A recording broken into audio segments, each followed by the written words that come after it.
Olá, seja bem-vinda, seja bem-vindo você também. Está começando mais uma edição do Eldorado em Campo, aqui comigo, Gustavo Lopes. Tudo bom, Gustavo? Tudo bem, Heisen, ouvintes, um abraço a todos. E a nossa convidada de hoje é surfista de longboard, é detentora de 2 medalhas nos Jogos Pan-Americanos, ouro em Lima e prata em Santiago, e ainda em 2023 ela conquistou o Sul-Americano de longboard. Hoje quem entra em campo com a gente, ou melhor, quem entra no mar, e é direto de Bali, na Indonésia, onde ela está, é a surfista de longboard, Chloé Calmon. Chloé, bem-vinda aqui ao Eldorado em Campo. Bom dia. Bom dia, gente. É um prazer estar aqui com vocês. Prazer é todo nosso. Ela tá melhor que a gente, né? Tá em Bali, né? Acho que é um bom Tá, lugar para tá estar, ruim, né? né? Para ela lá.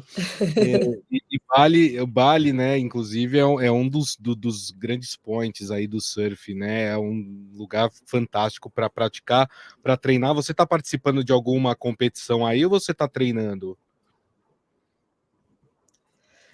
Não, aqui eu estou fazendo uma temporada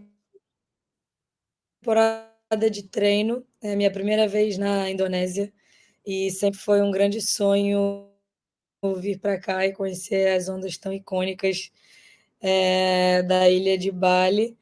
E eu estou muito feliz de começar o ano de 2024 realizando esse sonho de estar aqui. E eu estou aqui há mais ou menos um mês e já peguei dias de mares incríveis e está sendo uma das melhores viagens da minha vida. Eu imagino. Eu queria começar o nosso papo, Cléo, falando um pouco sobre a tua última conquista, né? Estou me referindo ao final do ano passado no Pan-Americano, em Santiago, que você conquistou a prata, né? Você já tinha conquistado o ouro nos Jogos Pan-Americanos anteriores, né? O de Lima. Queria que você falasse um pouco sobre essa experiência de disputar o Pan-Americano. E aqui eu quero fazer uma provocação também, né? Que infelizmente a gente não tem a categoria longboard nas Olimpíadas, né, Chloé? Sim, eu acho que ter o longboard nos Jogos Pan-Americanos é uma oportunidade incrível para a modalidade. O surf virou olímpico, mas só na categoria da pranchinha por enquanto. Então ele já teve incluso nos Jogos de Tóquio. Vão estar nos Jogos de Paris esse ano e tem uma conversa muito positiva sobre incluir a modalidade do longboard nos Jogos de Los Angeles de 2028. Eu acho que o fato de ter o longboard e o stand-up no Pan-Americano dá uma visibilidade gigante para a modalidade, como eu falei, né? E quando o surf fez a estreia nos Jogos Pan-Americanos de Lima, em 2019, teve um alcance muito maior do que só a comunidade do surf, que até então era onde mais tinha fãs e conhecedores da modalidade, né? Então eu me lembro que a final do longboard foi transmitida num domingo, 10 horas da manhã, onde o brasileiro tem o costume de estar assistindo esporte. Então foi muito legal em 2019, porque catapultou muito a modalidade, não só o longboard, como o stand-up wave, stand-up race. E 2023 não foi diferente. A onda que aconteceu, a competição de surf no Chile foi Pichilemu, que é um lugar muito icônico na história do surf mundial. É uma onda bem desafiadora, muito frio, mas uma das ondas mais perfeitas do mundo. E é muito legal poder mostrar o longboard em várias condições diferentes, porque eu acho que, para quem não conhece muito a modalidade, tem a impressão de que o longboard é só para onda pequena ou mais para quem está iniciando no esporte. De fato, acaba sendo a melhor prancha para quem está aprendendo a surfar e acaba que é a melhor escolha de equipamento para quando a condição está pequena, mas é muito importante para nós atletas termos competições em ondas desafiadoras como no Chile no ano passado, para mostrar que a modalidade é muito maior do que as pessoas imaginam, né? E eu estou com um pensamento muito positivo para o longboard ser incluído nos Jogos de 2028. E seria uma realização de vida poder ver o meu esporte nas Olimpíadas e, sem dúvida, poder estar lá representando o Brasil. Então eu queria que você falasse um pouco já disso, porque é difícil, né? Acho que tem uma ansiedade, por mais preparação que você tem, a gente está chegando nos Jogos de 24, mas com essa expectativa para 28, né? Muda até a preparação, enfim, como é que você se vê em 2028? Lógico que depende da confirmação ainda, né? Eu acho que essa confirmação pode vir a acontecer depois dos Jogos de 2024, né? Então, é quando eles conseguem terminar esse ciclo olímpico e já avisar o próximo, é o que normalmente acontece com as outras modalidades. E a partir de 2025, uma vez a gente tendo essa resposta positiva que todos esperam, começaria uma preparação visando 2028. Então, eu tenho certeza que seria um sistema de classificação bem longo, de alguns anos, parecido com a forma de classificação para os Jogos Pan-Americanos, né? Quando os atletas têm que correr o circuito nacional, que é organizado pela Confederação Brasileira de Surf, está entre a primeira e segunda colocada para fazer parte da seleção brasileira de surf e assim poder estar classificada para participar dos eventos classificatórios por equipe, como os Jogos Pan-Americanos de Surf por equipes, o Campeonato Mundial de Longboard por equipes, e aí sim conquistar a vaga para os Jogos Pan-Americanos e futuramente, quem sabe, para os Jogos Olímpicos. Então, seria algo inédito, né, para a nossa modalidade. Então, não sei como vai ser, mas eu estou só realmente torcendo para que o longboard seja incluído em 2028, com certeza. O surf na pranchinha, né, já é uma realidade no Brasil, a força do Brasil perante o mundo, né? Enfim, nós temos alguns campeões mundiais. No feminino, a gente começa a se destacar também com algumas figuras. Aqui eu ressalto a Tatiana Weston Webb, né, que tem feito campeonatos muito bons também. Como é que está o Brasil no longboard? Porque a gente acaba acompanhando menos, se mostra mais a competição da pranchinha. Como é que a gente está no longboard quando a gente projeta para mundial? Você diz em relação aos brasileiros no circuito mundial de Isso, longboard? exatamente. Ou a cena do longboard em geral? Dos brasileiros. Isso. Bom, no lado feminino, né, que é o lado que me diz respeito. Eu estou no circuito mundial da WSL há 15 anos. Eu entrei com 15 anos de idade. E além de mim, a gente tem a Luana Soares, que é uma atleta de Ubatuba, São Paulo, que é uma grande representante da nova geração do longboard feminino no Brasil. Ela tem um talento gigante, tem um caminho lindo pela frente, eu torço muito por ela, ajudo ela sempre que possível, porque também é muito especial para mim poder ter uma outra brasileira no circuito mundial, né? Quando eu entrei com 15 anos, eu me inspirei muito na Karina Abras, que é uma lenda do longboard feminino brasileiro, que hoje em dia trabalha na Confederação Brasileira de Surf como técnica. Então é muito legal poder ter essa união das atletas representando o Brasil.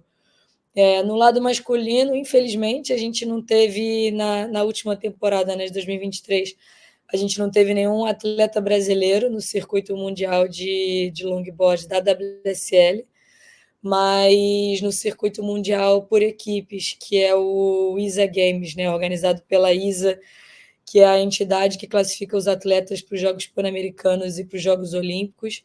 A gente teve a presença do Carlos Bahia, que é meu companheiro de equipe no time Brasil, que foi medalha de bronze, e tanto no Mundial ISA Games, como também nos Jogos Pan-Americanos em Santiago. E não tem dúvidas que o Brasil tem muito talento no longboard. Cada ano os nomes vão se renovando, trazendo um ar novo para a categoria. E eu tô bem animada de ver o que essa galera vai mostrar esse ano. E é uma coisa que eu vejo que me dá muito gosto, porque quando eu comecei a surfar de longboard, com 12 anos de idade, não tinha muitas meninas novas no pranchão, porque tinha muito esse estereótipo do longboard ser uma modalidade para gente mais velha, mais iniciante, então tinha um pouco desse preconceito. E hoje em dia o longboard ele é escolhido por muita gente da nova geração. Então eu chego hoje em dia na Praia da Macumba, que é onde eu treino e é onde eu moro, no Rio de Janeiro, e tem várias meninas e meninos de 13, 14, 15, 16 anos se interessando pelo longboard. Então é bem legal ver esse interesse da nova geração. Bom, a gente sabe que, para quem é leigo como nós, né, tem a diferença básica do tamanho da prancha, mas que mais que você destaca, assim, no que é diferente da pranchona para a pranchinha?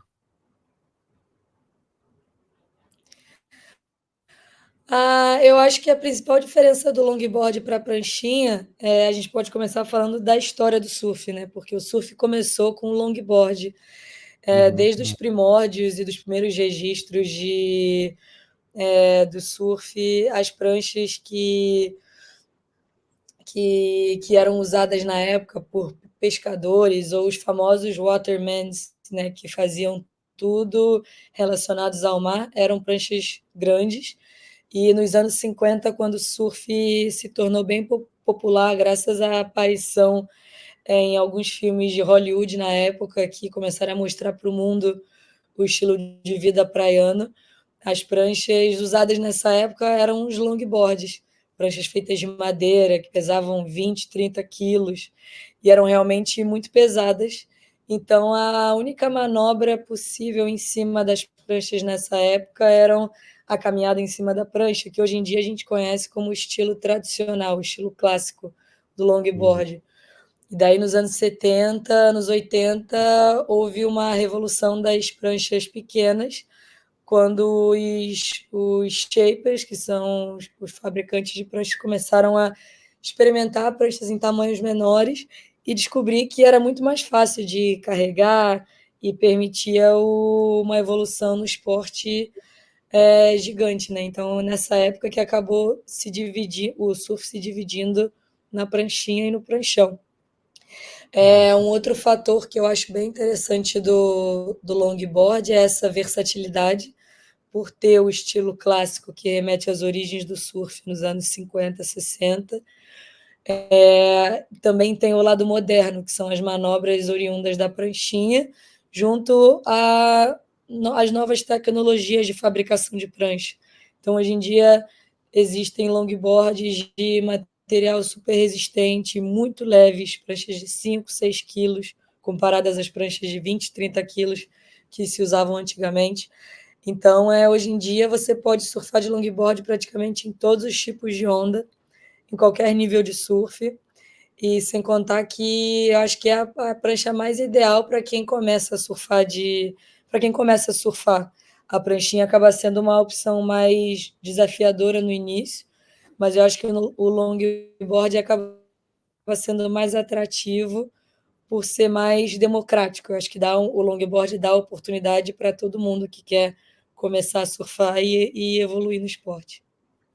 Eu achei legal que você citou aí, né, na história do surf, os filmes de surf, né? Eu lembro, né? Eu sou como alguém da década de 80, eu lembro de vários documentários que eram lançados, principalmente pelas revistas de surf, né, tinham bastantes, assim. Lembro de alguns filmes também antigos, Endless Summer, por exemplo, é um dos mais famosos, né? Que mostrava a rotina, a vida dos surfistas. Exato. Acho que eles foram responsáveis também por tirar um pouco daquela imagem marginalizada que o surfista tinha. O surfista é o cara que não quer saber de trabalhar, é o cara que não. E quando, na verdade, o surf é o trabalho. né? A rotina de treinamento é árdua também, tem a questão, tem os compromissos com patrocinadores, enfim, tem uma série de questões que eu acho que esses filmes ajudaram também a desmistificar essa impressão que se tinha do surfista, né, Chloé? E hoje em dia é muito mais. É um esporte muito mais respeitado, deixou de ser um esporte marginalizado nesse sentido, onde, como você falou, quando o surfista era uma pessoa que ficava largado o dia todo na praia, sem estudar, sem trabalhar, mas hoje em dia existe a profissão de surfista profissional, o surf é um esporte olímpico, e hoje eu vivo inteiramente do surf. Eu sou patrocinada por grandes empresas que acreditam na minha trajetória, no meu potencial. E hoje em dia é um trabalho bem complexo, que muita gente acha que é só ficar na praia, mas existe muito na parte de preparação, né? Existe muitas horas de treino físico, treino mental, estudo de equipamento, estudo das condições do mar, estudo dos lugares onde as competições são feitas. E na questão de carreira também, a maneira como você representa a sua imagem perante a mídia, em relação aos seus patrocinadores, a imagem que você quer passar representando essas empresas, porque acaba que o atleta ele é uma pessoa influente dentro e fora d'água. Então, você acaba sendo uma. O atleta acaba estando numa posição de atenção em tudo. Então, todos os hábitos, a maneira como você se porta, o que você fala, até quando você está fora do seu ambiente de trabalho, que no caso seria o ambiente de treino, no meu caso, a praia. Então, o seu comportamento é bem visado. Então, tem também o trabalho com mídias sociais, que hoje em dia é muito importante, né? Acaba que não deixa de ser um cartão de visita, né, do nosso trabalho. Então, é um trabalho complexo, mas eu fico muito feliz de ver o surf chegando nesse patamar e dando oportunidade para vários talentos viverem do esporte e verem pais de jovens crianças e adolescentes como um esporte respeitável. Né? Eu me lembro que o meu pai, quando começou a surfar, na época ele tinha 17, 18 anos, e meu avô escondia a prancha do meu pai porque era vergonhoso ter o filho que surfava nessa época. E hoje em dia você vê, eu sempre tive o apoio do meu pai, da minha mãe, no surf, né? Eu comecei a surfar desde pequena. O apoio da família, para mim, foi fundamental. E é muito legal ver hoje em dia famílias indo para a praia e os pais incentivando os filhos a surfarem, porque vem no surf um potencial de um estilo de vida saudável, conectado com a natureza, os valores do esporte, como disciplina, foco, determinação, influenciando a carreira acadêmica, a caminhada da pessoa no mercado de trabalho, enfim. Eu acho que só tem uma lista de benefícios que eu poderia citar, mas é muito legal poder ver o surf no patamar que está hoje. Bom, você citou aí, então, esse seu começo. Queria que você computasse um pouco mais para a gente, então. Acho que naturalmente, né, por ser filha de surfista, você já ficou ali pelo menos observando, né? Mas como é que despertou interesse? Como é que foi no começo? Era mais para brincadeira ou você já pensava em alguma coisa até profissional, até chegar a esse ponto que você chegou hoje? Olha, é engraçado que eu estava até falando com uma amiga sobre isso hoje, porque eu não me lembro da minha vida antes do surf. Eu tenho foto de fralda já em cima da prancha do meu pai. E eu cresci na beira da praia. Eu comecei a nadar com 2 anos de idade. Então, tá no mar, nadando, sempre foi uma ação muito natural para mim. E eu sempre fui uma criança muito ativa, então eu experimentei todos os esportes possíveis quando eu era criança, mas foi o surf mesmo que despertou mais interesse em mim. E eu ganhei minha primeira prancha com 10 anos de idade, era uma fanboard, que é uma prancha no tamanho intermediário, normalmente mais escolhida para quem está iniciando. E meu pai surfava de longboard nessa época. E com 12 anos de idade eu peguei o longboard dele emprestado e eu digo que foi amor à primeira onda. Eu me apaixonei pelo longboard com 12 anos, pelo desafio de como que eu, com 12 anos na época, eu conseguia pegar uma prancha de 3 metros de comprimento e ir para o mar e conseguir usar toda a extensão da prancha. Então, esse desafio sempre me chamou muita atenção. E sem contar que era na minha cabeça parecia um balé na água, uma dança, né, em cima da prancha. Então, foi isso que despertou meu maior interesse no longboard. E, em paralelo a isso, eu sempre fui muito competitiva. Antes de começar a competir no surf, eu competi na natação por uns anos. E uma vez eu estava na praia com meu pai, e aí estava tendo uma etapa do circuito estadual de longboard, na Praia da Macumba, lá no Rio. E eu acabei entrando, só que não tinha mais vaga na categoria feminina, então eu acabei entrando na categoria masculina, iniciante. Passei uma fase e me apaixonei por aquilo. E depois desse evento, eu pedi para o meu pai me inscrever com antecedência nos eventos da categoria feminina. Só que naquela época não tinha divisão de idade no longboard feminino. Então era uma categoria open. E eu, com 12 anos de idade, competia contra meninas que tinham 12 anos de surf. Então era um gap assim muito grande, mas eu nunca vi isso como um bloqueio para mim. Eu sempre vi isso como uma oportunidade de crescer e poder um dia surfar que nem as meninas mais velhas. E daí, com 14 anos, eu me profissionalizei, eu fui campeã brasileira, e com 15 anos eu ganhei a vaga para representar o Brasil no circuito mundial. E a competição sempre foi uma coisa para mim que despertou o melhor de mim, essa vontade de você sempre dar o seu Sim. melhor, se puxar em todas as condições. Desculpa. E na época eu comecei almejando ser a melhor da minha praia. E aí depois eu cresci esse objetivo para ser uma das melhores do Brasil e depois uma das melhores do mundo.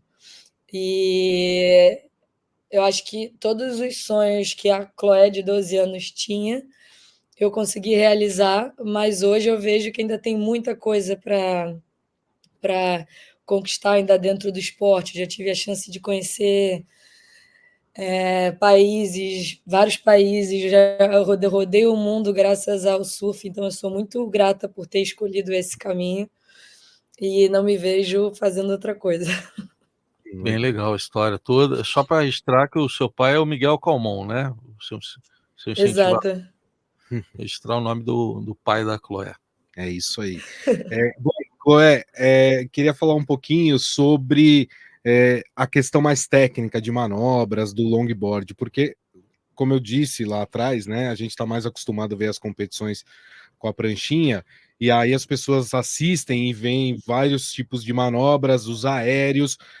Existe uma limitação do longboard em relação às manobras? São as mesmas manobras ou não? São manobras adaptadas para o longboard? Não, o longboard ele tem manobras únicas que só dizem respeito a essa categoria, que, como eu falei antes, são do estilo tradicional de longboard. Então, as manobras mais clássicas seriam o hang five, que é quando o surfista coloca um pé no bico, five pelos 5 dedos. O hang ten, quando o surfista coloca os 2 pés lá na frente da prancha. E, sem dúvida, o hang ten é a manobra com maior grau de dificuldade no longboard. E, hoje em dia, o critério de julgamento nas competições do longboard valorizam o estilo clássico. Então, essas manobras que eu falei, como o Hang Five, o Hang Ten, e também é muito valorizado a utilização de toda a extensão da prancha. Então, não adianta você surfar só no bico, você precisa também usar a rabeta, que é a parte de trás da prancha, onde as quilhas estão posicionadas, que é onde você direciona a prancha. Então, hoje em dia, o critério de longboard é baseado em estilo, style, flow e grace. O estilo no longboard também ele é um fator muito importante, assim como na pranchinha, mas no longboard tem alguns quesitos que são mandatórios ao olhar de um juiz. Então, por exemplo, quando você caminha na prancha, que você cruza os pés um na frente do outro e não arrasta o pé na prancha. O grau de dificuldade também está relacionado a quantos passos você dá. Então, quanto mais passos você dá, maior o grau de dificuldade, porque você coloca literalmente um pé na frente do outro. Então, tem que ter bastante equilíbrio, jogo de cintura, a maneira como você também posiciona os seus braços. Não pode estar que nem um boneco de posto de gasolina, tem que estar o mais sob controle possível. Para onde você está olhando também, se você está olhando para baixo ou se você está olhando para frente. Então, todos esses detalhes são muito visados são muito visados na competição e fazem total diferença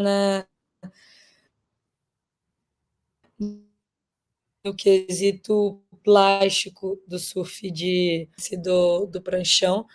Todos os atletas conseguem realizar as manobras com grande maestria, mas a diferença realmente vai acabar sendo o que eles fazem entre as manobras. Então, o controle, o estilo, a leveza, e é importante também, mesmo sendo uma prancha grande e pesada, você tem que mostrar que é algo fácil. Não pode parecer muito desafio, muito pesado. Então, quanto mais suave o surf, melhor. E só lembrando, né, esse andar na prancha, todos esses movimentos que a Chloé falou, tudo isso dentro de uma onda em movimento, com as questões do clima ali, também do tipo de onda que tá, ou como o mar está no dia também, tem essas variações. É exatamente isso que eu queria perguntar, porque aqui, por exemplo, no Brasil, a gente é banhado pelo Oceano Atlântico. No Chile, onde você competiu no Pan-Americano, Oceano Pacífico. E você está em Bali, na Indonésia, que é o Oceano Índico. Existe diferença desses três oceanos? E como é que é feita a preparação? Você tem que chegar muito tempo antes para poder se acostumar com o mar daquela localidade onde a competição está ocorrendo? Sim, tem bastante adaptação. Acho que a maior diferença entre os oceanos, na realidade, não é nem o oceano em si, mas é o fundo, é o que tem embaixo d'água. Então, no Brasil, na costa brasileira, a gente tem uma predominância de beach breaks, que são ondas que quebram em fundo de areia. Então, a onda, quando quebra, a areia se movimenta, porque ela não é fixa no fundo do mar. Então, acaba que ondas que quebram em fundo de areia, elas mudam com mais frequência. Então, no Brasil, a gente acaba tendo ondas que mudam a cada direção de swell, com a diferença de marés, da maré cheia para a maré vazia, tem a interferência do vento também.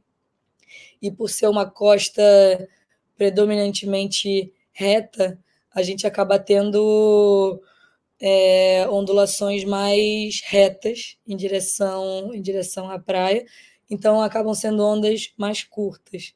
Normalmente, quando você tem ondas que quebram numa baía ou numa ponta de território, isso acaba ajudando na formação das ondas, delas serem mais longas e oferecerem mais espaço de manobra.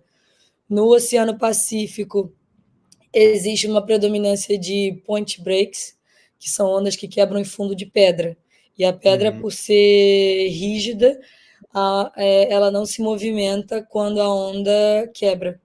E bem parecido com os reef breaks, que são das que quebram em fundo de coral, que são predominantes aqui no Oceano Índico. E o coral, ele é bem mais afiado que a pedra, né? Então, o coral acaba tendo mais chance de você se machucar do que a pedra e muito mais do que a areia. Então, as ondas de fundo de coral acabam sendo mais fortes. Na minha opinião, o coral, a onda que quebra em fundo de coral é mais forte do que a onda que quebra em fundo de pedra. Mas a principal diferença entre ondas de reef break e de point break com beach break é a perfeição e a constância da onda. Então, pelo fundo nunca se movimentar, a onda sempre quebra no mesmo lugar, com a mesma perfeição, com o mesmo comprimento. Então, normalmente, as melhores ondas do mundo quebram em fundo de pedra ou em fundo de coral. E eu faço uma preparação bem detalhada de cada lugar que eu vou. Então, normalmente, quando eu recebo o calendário de competição, eu estudo todos os lugares. Então, é uma preparação de longo prazo, seria visualizar as competições, os lugares que eu vou estar indo competir, eu vou estar indo treinar, estudar o tipo de ondas. Então, se são lugares que eu já fui, eu uso a minha experiência do passado, ou são lugares que eu nunca fui, eu estudo, procuro informação na internet, vídeos para entender como é que é a onda. E aí eu converso com o meu shaper, o Neco Carbone, que é o responsável por fazer todo o meu equipamento. Então eu converso com ele, porque tem pranchas mais específicas para fundo de pedra, pranchas mais específicas para fundo de areia, fundo de coral, para onda grande, para onda pequena. Existem competições também com restrição de equipamento, então eu tenho que fazer um equipamento específico para essas competições. E aí eu faço esse trabalho do equipamento na pré-temporada, recebo todo esse equipamento, treino com ele durante o ano, principalmente nos primeiros meses do ano, para saber o que fica e o que eu tenho que refazer, porque às vezes é um detalhe mínimo que faz toda a diferença e a prancha de surf ainda é muito artesanal, então ainda não é algo que vai na loja, compra uma igual para todo mundo, ainda é muito artesanal de acordo com o peso, a altura e a necessidade do surfista. E aí uma preparação de médio prazo é a minha preparação física, de acordo com a onda. Então, por exemplo, se eu vou competir em direita, eu tento focar meu treinamento mais em ondas para a direita, o mais próximo possível das condições que eu vou encontrar na competição. E a preparação de curto prazo, quando chega na competição, eu sempre tento chegar com uma antecedência no local, principalmente para me acostumar com o fuso horário, se tiver, a diferença de temperatura, e testar o equipamento, testar as pranchas, quilhas no lugar, entender a onda, observar. Então, normalmente, eu costumo chegar com o mínimo de uma semana de antecedência. E se são lugares muito afastados ou com fuso horário muito grande, como Ásia ou Austrália, eu tento optar por 2 semanas de antecedência. E não gosto de chegar em cima da hora e competir virada de fuso horário, então quanto antes melhor. Tá certo. Cléia, você descreveu aí muito bem os oceanos, né? Características de cada um. E você falou que tem lugares que você vai repetidamente, outros que você conhece pela primeira vez, procura estudar. Nessas viagens todas, você consegue perceber mudanças climáticas? A gente ouve falar, não vê, né? Desastres naturais provocados pelas mudanças climáticas. Você consegue perceber isso? Isso de alguma forma afeta também a prática do esporte? Com certeza, ainda mais porque, como a gente está lidando com a natureza, que é algo muito vivo, o tempo todo eu estou checando a previsão, os gráficos de ondulação, de vento, a previsão do tempo também, porque isso influencia diretamente nas ondas também, a fase da lua, então é tudo muito conectado, influencia diretamente com com a minha modalidade. Algo que é muito interessante de perceber é a diferença dos lugares que eu vou quando é época do fenômeno natural El Ninho. Então, às vezes, lugares que a água normalmente é muito gelada recebem várias correntes de água muito quente, ou vice-versa. Por exemplo, o verão no Brasil, né, no Rio de Janeiro. Normalmente a gente tem poucas ondulações e ondulações pequenas e muita corrente de água fria do fenômeno da ressurgência que vem da região dos lagos. Então, normalmente, no Rio, verão quer dizer onda pequena e água gelada. Mas quando tem o El Ninho, a gente consegue ter muita onda e água quente. Então, é bem o oposto. E vários lugares que eu vou todos os anos na mesma época, eu consigo ver uma diferença de qualidade da onda, temperatura do ar, frente fria e tudo mais. Às vezes, quando é um lugar que recebe muita influência de tufão, quando é ilha, de furacão, essas tempestades diferentes do que a gente está acostumado a ter no Brasil, né, com as nossas frentes frias tropicais. Então, é bem interessante vocês conseguir estudar as condições de cada lugar. E, às vezes, não só por mudanças climáticas, mas, às vezes, intervenção do homem mesmo, que acabam mudando a, a qualidade das ondas. Por exemplo, tem uma ilha no sul da China que eu fui para lá competir por 10 anos consecutivos, mais ou menos, e era uma das melhores ondas que eu já tinha surfado no mundo, assim, era uma onda muito constante, que todos os anos, quando eu ia, todos os dias quebrava um mar muito perfeito, e era uma área que estava crescendo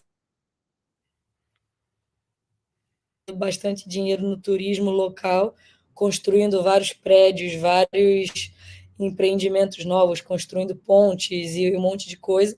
E isso acabou afetando a onda e tirando toda a força da onda. E hoje em dia é uma onda bem fraca e não é mais nada demais, porque a intervenção do homem ali nessa região afetou as condições climáticas que influenciavam diretamente nas ondas. Então, é bem interessante isso que o surf ensina, né, de você ter o instinto aguçado para essas mudanças climáticas que acontecem todos os dias.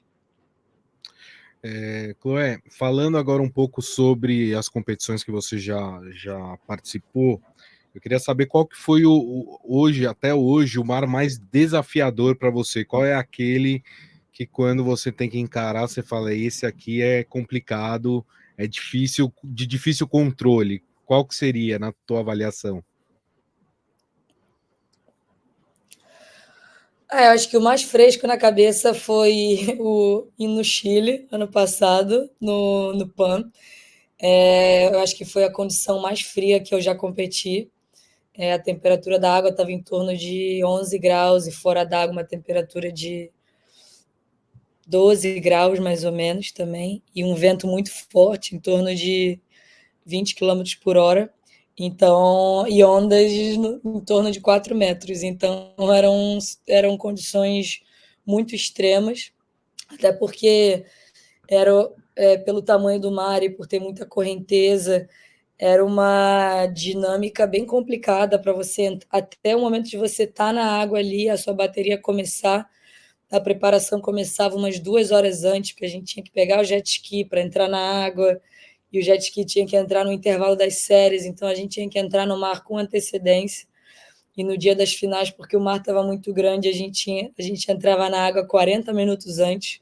Então, imagina, você ficar 40 minutos no frio, parado no jet ski, com o músculo todo tensionado, com toda a adrenalina de competição.